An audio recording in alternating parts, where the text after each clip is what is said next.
let's talk about the final portion of this. We're going to go into setting our actual goals now. Getting started on our actual goals. So, whenever we talk about goals, I always follow a process called the PURE model. How many of you are familiar with the PURE model? Ish? I know Pam is. Anyone else? All right. Yeah. A few months ago we talked about it. So anytime we create a positive outcome. Now for me, I always create outcomes, positive outcomes, no matter what it is that I do. So whenever I start looking at my calendar for the day, I consider every single appointment that I have, and I create a pure outcome for every single appointment, every single interaction that I know that I'm going to have for the day. I create a very specific outcome, okay? So what does the P stand for in PURE, in the PURE model? Positive. What was it? Positive. It's positively stated. Okay? Now what does that mean? Positively stated. Say it in a positive way. Okay? Now, so give me an example. What you are going to do, not what you're not going to do. What you are going to do, not what you're not going to do. Gold star. Absolutely. So if I said, don't imagine a black cat running across the floor, what happens? You all black You cat. just imagine a black cat running across the floor. So no matter the subconscious, your unconscious mind does not recognize negatives.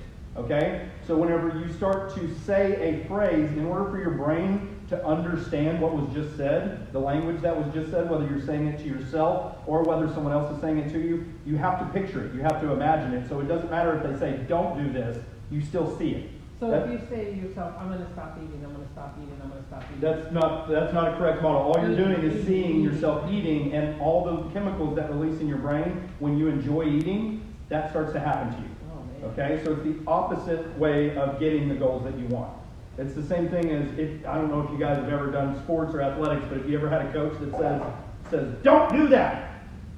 And then all of a sudden the kid's freaking out, and every time they go to try to do the right thing, they mess up and do the wrong thing. That's because the coach just put in their brain, they're reacting over and over again and playing out in their mind the scenario of messing up. So the best coaches in the world say, no, focus and kick through the ball. Focus and make sure you visualize the ball going through the hoop. Okay? They don't say, don't get distracted. You know? So anytime that you're telling yourself the same thing, creating a model, creating an outcome that you want, don't say what you don't want, do say what you do want. Okay? So focus on what you do want to happen, not what you don't want to happen. Positively stated. What does the U stand for? Under your control. Under your control. That's right. Under your control. I'm going to start eating healthy in 2020. Except my wife does all the cooking. So what has to happen? Darn right, you have to start cooking. That's right. So if you're going to create a well-formed outcome, it has to be under your control. You can't be letting that be under anyone else's control. Okay? How many of you in here like it whenever somebody tries to control you? So don't create a goal where you have to control someone else. Okay? Make sure that whatever type of goal it is that you're creating, whatever type of well-formed outcome, you want it to be under your control. So if I was, say, a teacher, and I wanted to create a well-formed outcome, and I wanted my students to be engaged and participate and listen, how would I create a well-formed outcome so that that would happen? What's that? You would be engaged. That's right. I would say something along the lines of, I will be so motivated and so excited that others will be compelled to be interested in what I have to say. I will be intoxicating with my enthusiasm to the point to where if anybody is at all susceptible and willing to come along with a journey of excitement and joy and enthusiasm, they will be compelled to do so. That doesn't force them to. That says everything's on me. I have to be highly enthusiastic. I have to be energetic. I have to bring my A game. And if anybody at all is willing to participate, they're going to, because I will bring my A game. So if I'm going into a sales appointment, and I really, really want to close it, is that what I focus on? The closing? Or do I focus on what's under my control? That's right. So as I go into a sales appointment, I will be absolutely intense on getting to the core of what they want. I will be able to hear everything it is that they say to me that is important. I'll be able to see exactly what it is that they want to show me about everything that I need to see. I'll be able to feel what they want me to feel so that I can be connected to the outcome that they want. I will be so interested in them that they will be excited to work with me because of my enthusiasm to work with them. Okay? That's how we focus on it. All right? Now, R. What does the R stand for? Real. That's right, real. What does that mean? Realistic. Realistic, and also, actually, this actually has the connotation more of real, okay? So realistic is good, but I want this to be real. So whenever I'm thinking about a well-formed outcome, let me give you an example. Okay. Pam, what type of vehicle do you drive? Usually a pickup. Okay, you drive a pickup truck. Why didn't you say the name today? So, Mom-mobile. so what color is her pickup? Blue. It's blue? Okay. Is it blue? No. It's not blue. Okay. How come you didn't know that? It's a real pickup. I haven't seen You haven't seen it. That's right. It's not real to her. It's not real. It's not real to her. Okay. So that's the point, is that it has to be real to you. So how do we make something real? If I'm imagining a well-formed outcome, how do I make it real? It's got to have the visuals. So I got to know what it looks like. What is it going to look like whenever I accomplish this goal? I have to have all the visuals connected to it. I got to know what color it is. I got to know how shiny it is. I got to touch it. I got to feel it. I got to hear it. What's it going to sound like when I accomplish it? What is it going to feel like when I accomplish it? As I run my hands over the new countertops, what's that going to feel like? Whenever I'm able to hand them their keys to their first home, what's it going to feel like in that moment? How are they going to feel? What are they going to say to me? What's it going to look like? How am I going to be standing? How are they going to be standing? What's going to be on their faces? So the more that you can make it real, the more likely it is to achieve an outcome. Okay? This used to happen all the time whenever people would hire me to lose weight. So I would immediately have to stop that. We're not going to talk about losing weight. We're going to talk about achieving a goal. So I would like to be X amount. I would like to wear this size pants. I would like to be able to run this far. So we start focusing on what we do want, not what we don't want. So we start focusing on all that. But then I would make them give me all the visuals. What's it going to look like?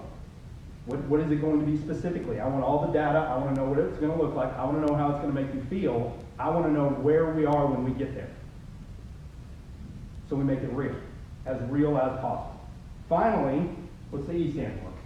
Ecologically balanced. Ecologically balanced. Probably the most important aspect. Ecologically balanced.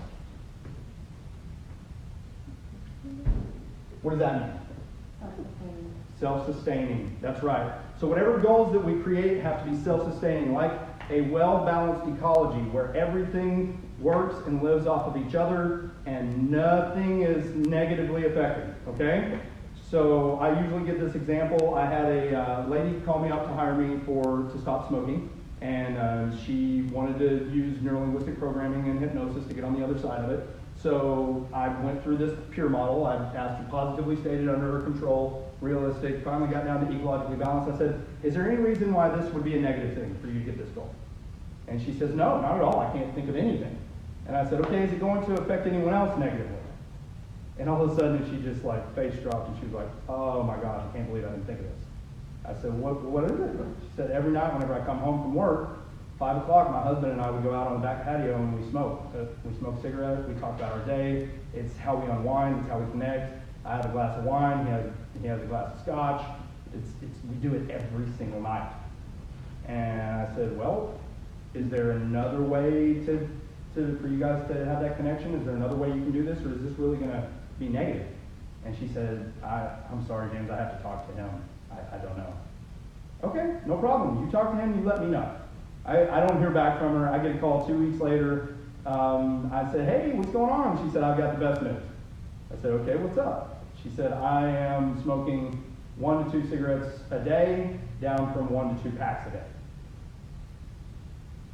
What happened? She said, well, it was crazy. I came home, I told my husband, and he said, well, what if we just smoked then? What if we stop smoking and the only time we allow ourselves to smoke is kind of that moment whenever we get together and like almost like a treat and we get to have our time together today? She said, yeah, that works for me. She didn't even need a session. She didn't need anything else, just that. Just saying that it was okay to do that was enough. And she cut back all the way down to 1 to 2 cigarettes a day. Now, her husband, she said, my husband's still smoking a pack or two a day. He didn't hold his end of the deal. But me, I'm good. I said, so are you happy? She said, yeah, I can be happier. I'm so happy. I'm good. You're good? I'm good. Now, a lot of people would say that that's not the best she could have done. I don't care. It was the best for her. And it was ecologically balanced for her. It fit into her life. That's all I care about. Okay? And that's all you should care about. Whenever you're creating well-formed outcomes and goals, you shouldn't be focused on what's the absolute best I can do if it doesn't fit ecologically into your life. Okay? It's got to be ecologically balanced. Does that make sense? All right, cool. So, the next 3 pages are actually for you to do on your own as a exercise whenever you get home. Okay? So these pages are going to be your long-term goals. We're going to focus on the next 1 to 10 years.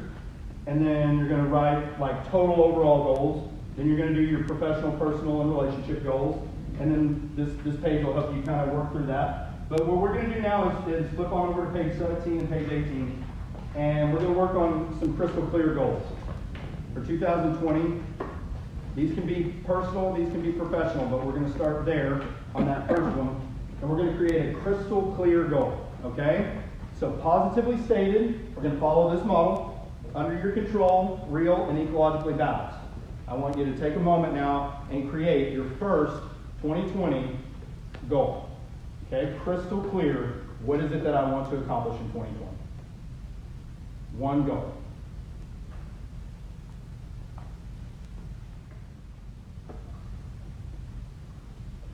Once you've got that one crystal clear goal, we're going to run it through the have-want model. Okay? This is the have-want model. So it's right there listed, have want. First thing you're going to ask yourself is, what are you experiencing right now that you no longer want? Okay? So what is it that this goal is going to solve? What is it that you've got right now that you no longer want? You have it. What is it that you have that you no longer want? So my goal is, I want to, let's say, this actually is a goal. I want to be 8% body fat in 2020 again. Okay? Right now, I'm at 16. That's what I have. I'm at 16% body fat. Okay? That's what I no longer want. Does that make sense? Yeah. Okay. So that's what you write in the have column. That's what I have. And then on the other side, we're going to write positively stated, so what do I want then? Very specific. That way I know I'm getting down to the critical. So the goal can be, a little bit more drawn out, but we get down to the basics. I have something right now that I don't want. So then what will I have on the other side? What do I want that I don't have?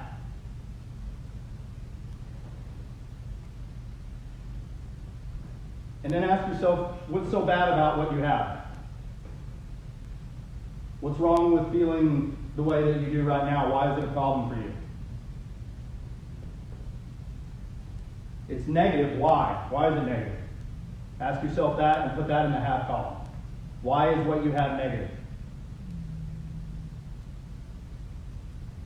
And then finally ask yourself, what will the outcome be if nothing changes? What if you don't change anything? What if you keep it? What's the outcome?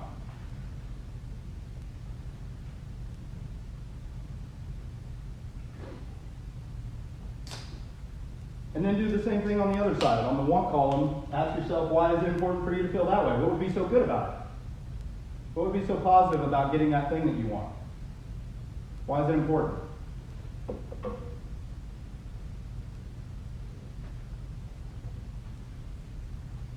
I used to just use the have-want technique with people 12 minutes whenever they would come in for a session to get over a bad habit, limiting self-belief. procrastination, anything like that, 12 minutes later, they would be fully convinced that it was time to get over it.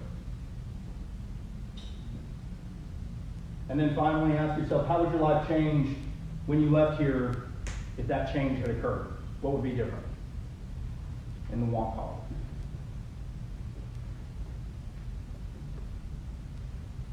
And if you take one of my business cards on the table and email me, I'll send you this PowerPoint. Okay. Yeah. Oh, okay. Yeah, no problem.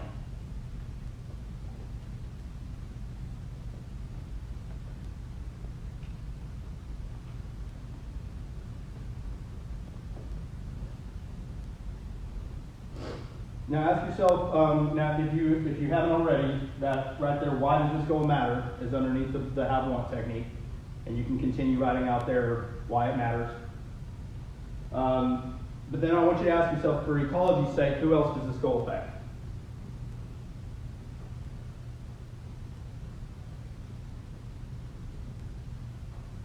Who else does this goal affect? And then check and see if it affects them in a negative way or a positive way. If it's negative, ask yourself if there's a way that you can work it to where it's positive. But if not, if all it is negative, then we may need to reconsider this goal.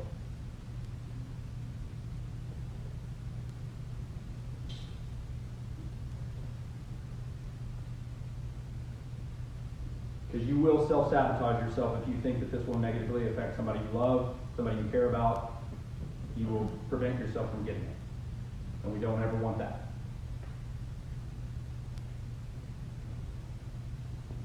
All right, clarifying your ideal outcome. What will I see when I've accomplished this goal? Specifically, what will I see?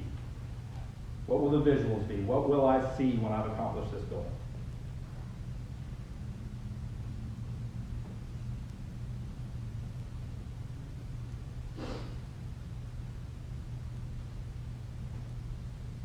And then ask yourself, what will I be hearing when I've accomplished this goal?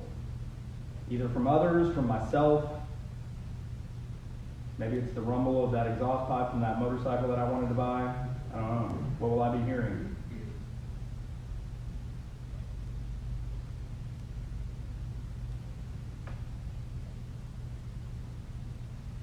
The surround sound system from the theater room in the new home that I purchased? I don't know. Whatever it is for you, what will you be hearing when you've accomplished this goal? And finally, what will you be feeling? What will you be feeling when you've accomplished this goal?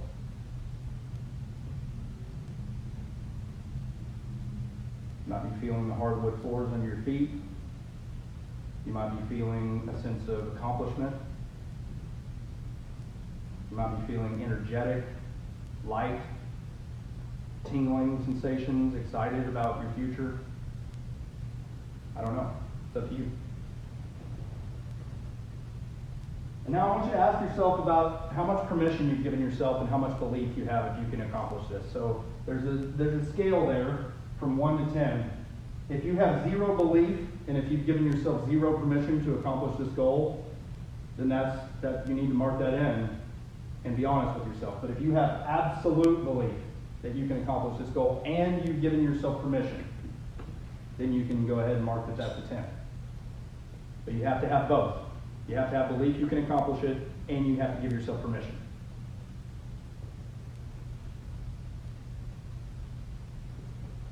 How many of you have heard of affirmations? You know what an affirmation is? What's an affirmation? Positive statements, right? Now, if I am standing in the mirror looking at myself and I'm saying, I'm a billionaire, I'm a billionaire, I'm a billionaire, what do you think there's a small voice in the back of my head saying? Yeah, right. Right. Yeah. So what I like to do is I like to give people affirmations instead of affirmations. So rather than trying to affirm something, affirming questions. Okay? So one of the questions that I'll ask myself is, what have I done today to accomplish this goal? What's changing in my life to achieve this outcome?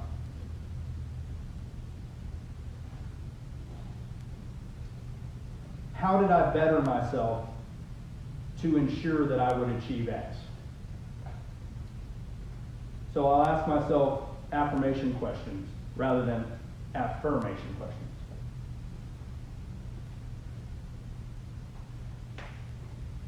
And I can even ask those, in any tense. I can ask those in past tense, present tense, future tense.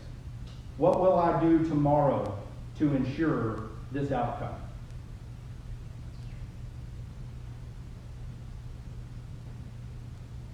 How will I improve myself today to make sure that I achieve X?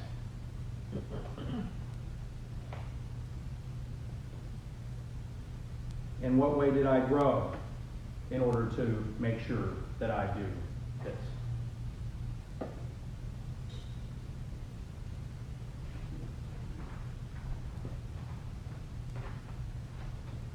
All right, good job. So you're getting good at setting goals now. Let's do one more goal. Same thing. Page 18.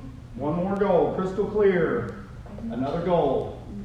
What else matters this year? 2020, crystal clear goal. Can be anything. Anything that you believe you can achieve. Crystal clear. That's right.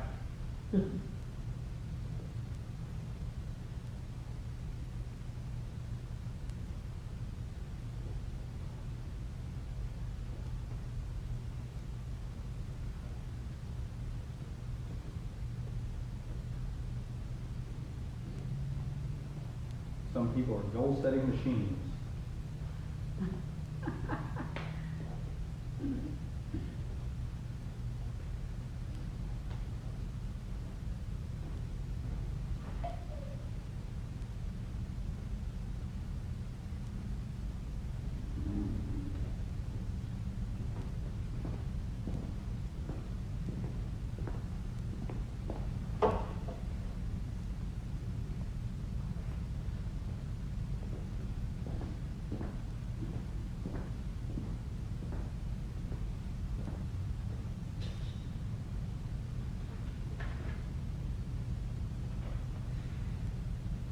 And then ask yourself, what is it that I have currently that I no longer want? What is it that I have that I no longer want? I'm setting this goal, so that means I have something right now that I no longer want.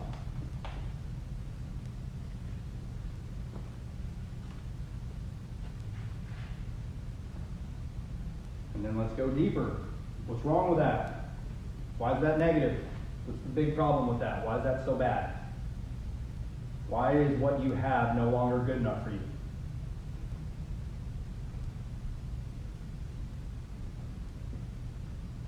There's a reason you don't want it.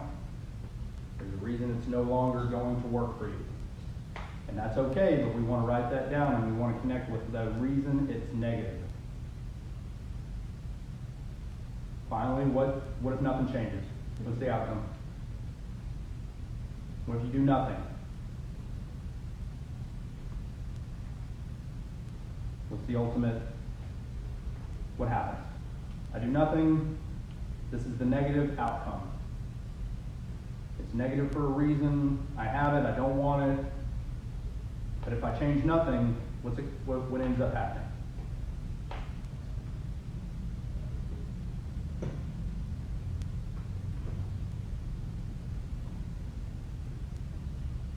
Slide over to the want column. So then what do you want instead? You have something. What's the opposite of what you have? Positively stated. The antithesis. I have something on that left-hand column. I don't want it anymore. I want this instead.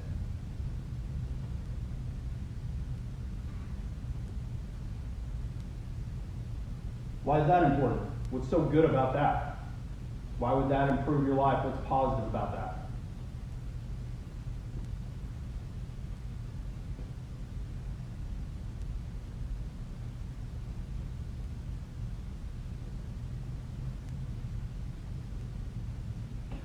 And then how would your life change? What would be different if that's the outcome you got, the thing you want? How would that change anything? What's different?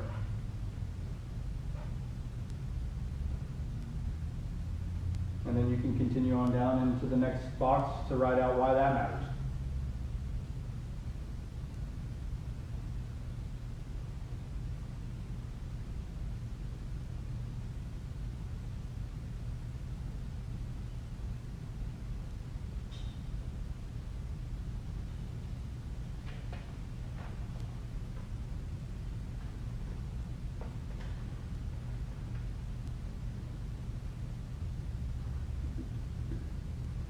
Who else does this goal affect?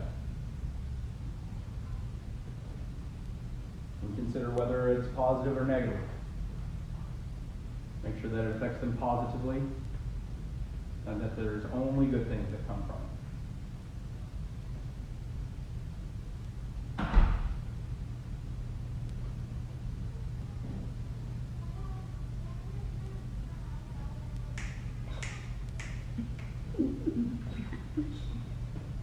What will you be seeing when you've accomplished this goal? Is it singing or singing? Oh, it's singing. Yeah, what will you be singing when you've accomplished this goal? Now, what will you be seeing? What will you see? What visuals will be around you when you've accomplished this goal? What will you hear? What will you feel? All right, now we're going to be real with ourselves. You have to give yourself belief. You have to believe you can do it, and you have to give yourself permission. So, on a scale from 1 to 10, where are you at? Do you have belief that you can accomplish it? Have you given yourself permission?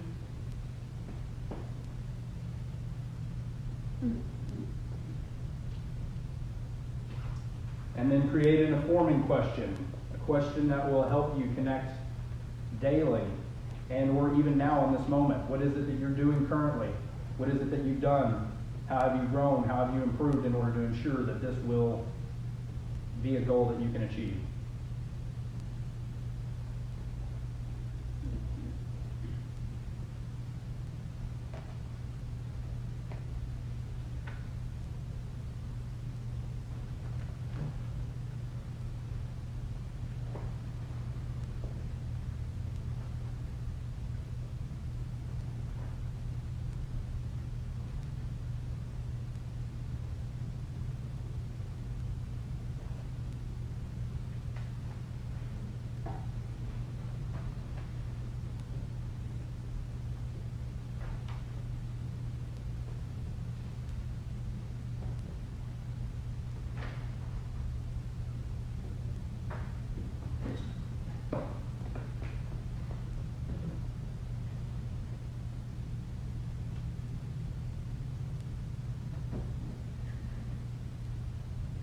All right, let's move on to page 19.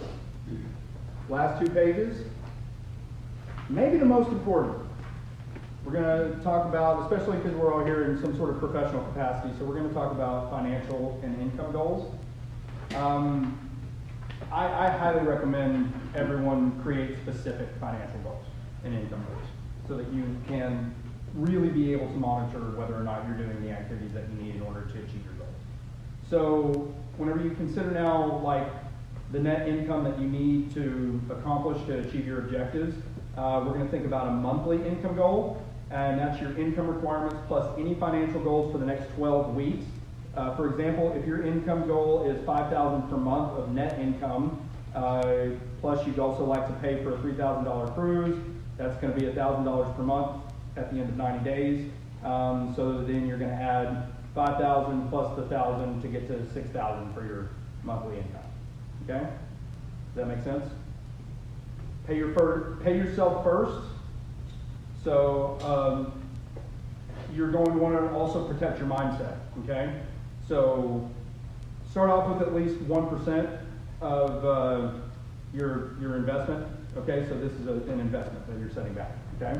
So as far as inching your way up to 50% or investing at least half of your gross income. If you're not living paycheck to paycheck or commission to commission and you're able to save even a few bucks, then you're not going to reek of commission breath, which is really important whenever you're going to sales meetings. Okay? And ultimately, you'll be able to work towards the belief and reality that you're financially independent and you don't need this business. For example, $6,000 per month of income goal times 0.12 is $7,200 per month. With 20% or $1,200 per month that you're able to invest as well. Okay? Pay your taxes. It may seem like a no-brainer, but there's a lot of sales professionals I meet all the time that don't consider taxes. So make sure that you consider in this model that you are paying your taxes. So this isn't tax advice, by the way. If you have a CPA, talk to your CPA. But as a rule of thumb, put aside 25% of gross income to account for all income taxes. And so sticking with our example, that'd be $7,200 a month times 1.25 for investment. That's $9,000 per month. Okay, with also the tax taken out. So I want you to go ahead and think about that now, and go ahead and write down your monthly income goal. What it is, how much it is a month that you want to make.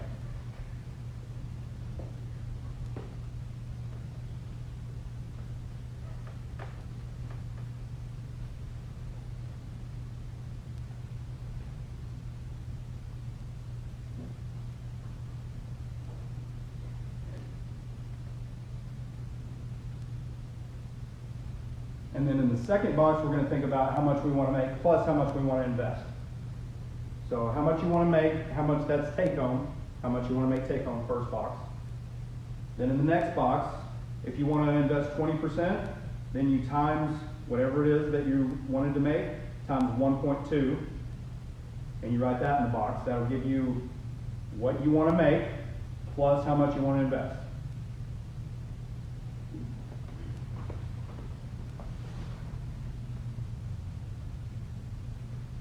So again, if you want to make $5,000 a month, then you multiply that times 5,000 times 1.2, and that'll give you $5,000 a month plus your investment, how much you want to put in the bank.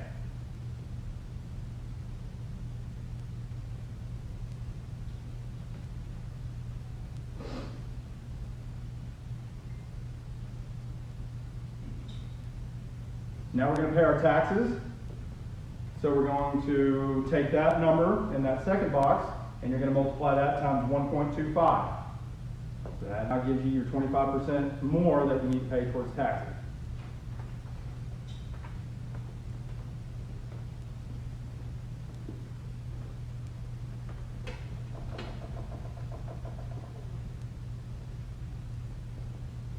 And I don't know what you guys' average commission is. You know that, so you might put that down in the next slide, let you know about how much your average commission is on whatever transactions it is that you do. And that can be across multiple platforms. If you have multiple revenue streams, I don't know. But if you consider how much your average commission is, go ahead and write that down. And so that'll let you know how many new customers you need every month in order to hit that, okay? So you divide by average commission. You take the number that's in that gray box, and you divide that by your average commission. And this number that will be in here will tell you how many new customers you need every month.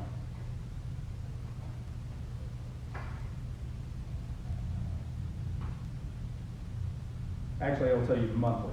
So then you divide by 4, and that'll tell you weekly.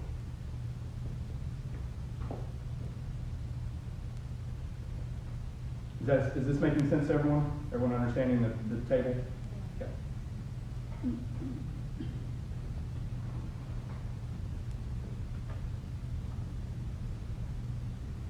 Once you get the monthly new customers, you divide that by your average commission. That gives you a number.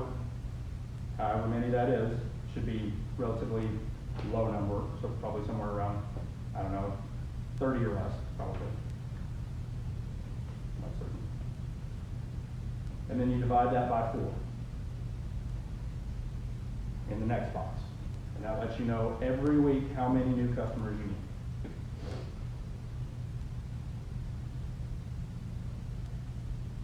Now you know this, I don't know this, but what is your conversion rate? Like, if you talk to 10 people, how many of those people become customers? Maybe 2, so about 20%. Okay, so then that's what you write down, about 20% conversion rate, whatever your conversion rate is. And that's how many new conversations you need to have. So if out of every 10 people you talk to, you only get 2, you have a 20% conversion rate. Okay, so however many you need to think about that, and that's the math. So if you need to speak to 10 people to get 2, and your monthly or your weekly is you need 2 new customers a week, How many conversations do you need to have? Yeah, at least 40. Yep. So that tells you how many conversations you need to be having. Okay?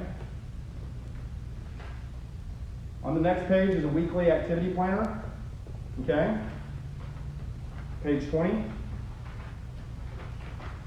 I don't know how many of you do networking. If you do, great. If you don't worry about it. But this is so you can keep track, and you can write in whatever you want on these. If you want to mark one out and put something else in there that you do to have new conversations. But activities are the things that we can control that ultimately lead to the results we're seeking. These become our leading indicators of our success. So a lot of companies come in and look at KPIs, key performance indicators. I tell people, look at your leading performance indicators, not your KPIs, because KPIs look back at what you've done. Give me what you're going to do. That's what I want to see. So your leading performance indicators are more likely to give you success than KPIs, okay? So if you have a goal on however many conversations you want to have, that's what goes here, is how many conversations you need to have a week. That's your goal, okay? So then you write down how many networking meetings I'm going to go to on Monday, how many I'm going to go to on Tuesday, how many I'm going to go to on Wednesday, Thursday, Friday, okay? How many leadership meetings am I going to have? These are brainstorming sessions with your mentors, your board members, anybody that you respect as a leader, okay? How many of those meetings am I going to have, and which days am I going to have those, okay? LinkedIn to face. So if you're on social media, those platforms should be being utilized to convert into professional business, or else they're just for fun, okay? If they're just for fun, they're time wasters for the most part professional. So make sure that you're scheduling that time. If you want time every night to do Facebook, but it's just for fun and it's not turning into business, then you schedule that and you only do it at night. If you're using it for business, then you should be thinking about how many of these conversations need to be converting into face-to-face meetings. Okay? So you set up here, how many of those am I going to do? If I'm on LinkedIn, Instagram, YouTube, Facebook, Twitter, whatever it is, how many of those are going to convert to face-to-face conversations? On Monday, on Tuesday, on Wednesday. If you have one day a week that you're going to focus on that, fine. I don't care. But you should have a focus and intentionality about using those social media platforms, or else, like I said, they're just time wasters and just for fun, but be honest with yourself and know that that's all they're for. And they are wasting time if you're using them throughout the day, and they will grab your attention and draw you away from what you can be doing intentionally to grow your business. Okay? Finally, walk-in cold calls. I don't know how many people do walk-in cold calls anymore, but door knocking, walking in, introducing yourself, handing out business cards. How many days a week are you going to do that? How many businesses are you going to do? And then you'll be able to total that out. And if your total over here does not equal this bottom number, how many new conversations are you going to hit your goal? No. No, your activity tracker has to equal, the final number has to be the same as the number of conversations you need to be having. So adjust it. If there's anywhere you can make adjustments on there, where you can find something, some activity that you can do that's going to make your life easier, better, that's what you need to do.